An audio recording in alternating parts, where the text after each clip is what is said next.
Music by Shams Jamil.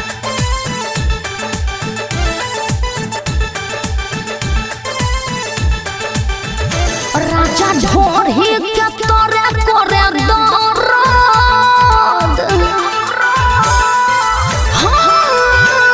राजा ढोढ़ी के तोरे करे दर्द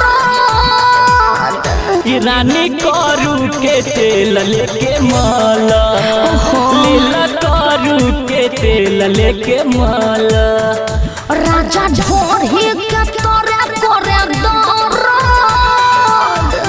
राजा ढोढ़ी के तोरे करे दर्द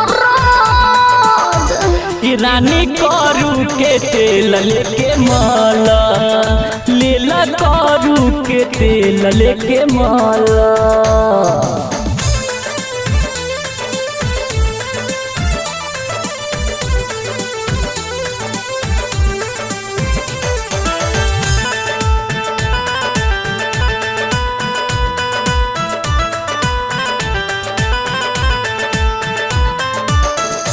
गोरी गरमी में कैसन बुझाता चोले में दोनों जवान लसियाता चोले में दोनों जवान लसियाता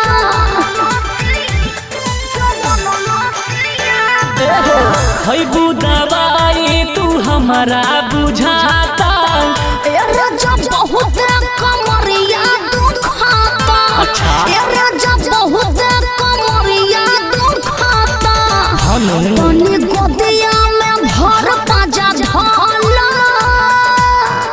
सुना ना तनी हमरा के भर ताजा ढाला लेला तीसी के तेल लेके माला लेला तीसी के तेल लेके माला।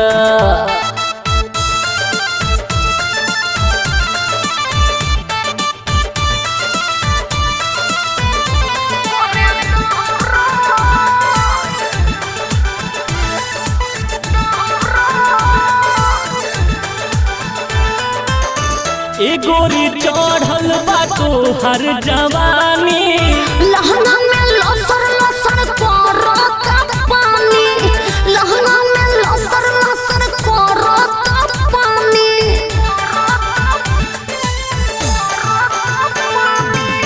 तोहरा तो तनिको ना लाजो शरम बा चलो राजा ये में दहिया गरम बा चलो राजा ये में दहिया गरम बा ओली शेर हरिंदर लगे चला